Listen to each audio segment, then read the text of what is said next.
May the words of my mouth and the meditations of all of our hearts be always acceptable in thy sight, O Lord, our strength and our Redeemer.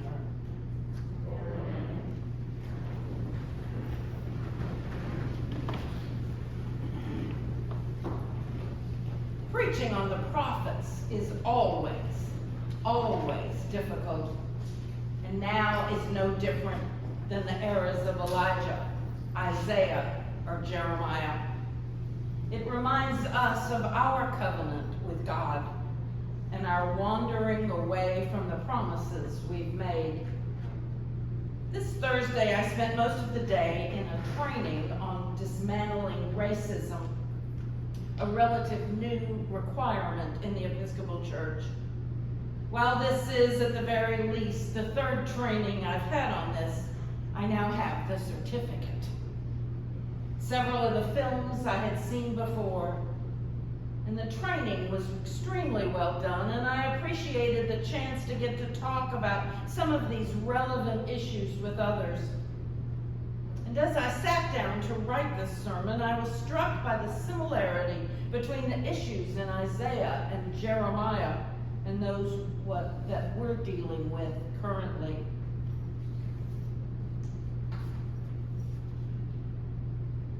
One of the stories that one of the participants told was of growing up in a small Midwest town that was all white.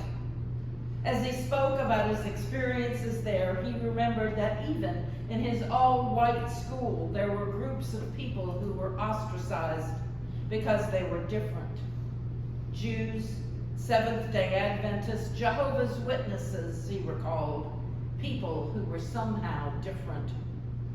It seems that we're always looking for someone or some group to be better than. Isaiah and Jeremiah both keep calling God's people back to God and back to God's way of viewing the world. A filter of love that lets us see all God's children, all of God's creation as part of a unified family that includes everyone. Isaiah speaks of land grabbing by the rich and the powerful of his day. He says joining house to house and field to field, squeezing out the small subsistence farmer, creating the equivalent of our corporate factory farms, controlling both supply and pricing. Reminding those who put personal gain ahead of the common good that this isn't the way that God would have us relate to one another.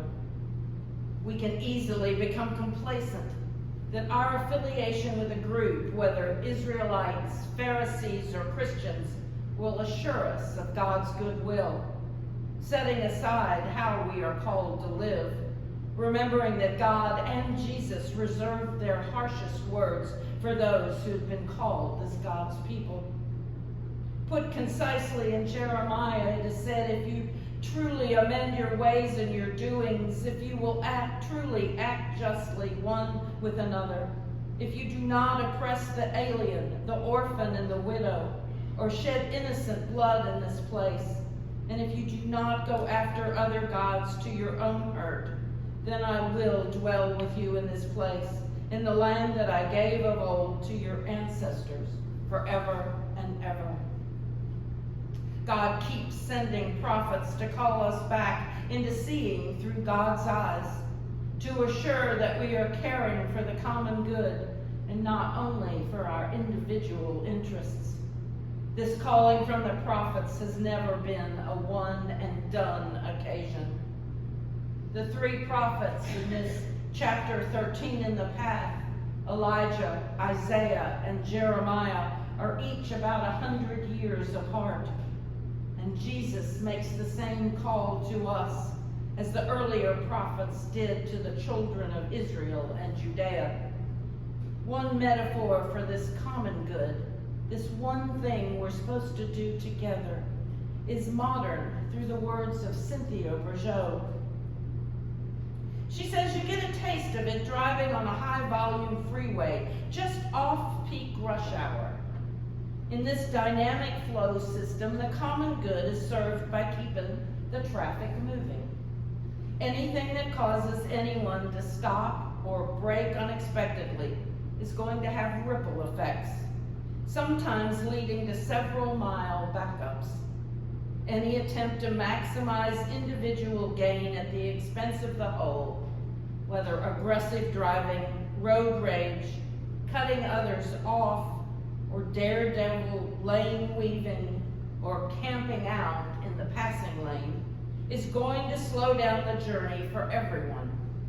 Individual self-expression must be modified in service of the common aim, to arrive safely and as expeditiously as possible. If the system can be kept flowing, everyone will eventually get there.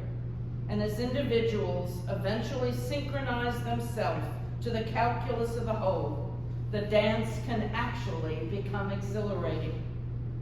It's a direct, moving center taste of thinking from the whole to the part, of participating individually in an intelligence of orchestration that belongs to the whole. We are called to care for one another, whether that's on the highways or in the rest of our lives. We're called to care for one another, to care for others, because it contributes to the good of and for us all. While hearing the words of prophets, whether ancient or modern, is always unsettling, we have the reassurance that God is always with us. We will not be abandoned, not then, not now.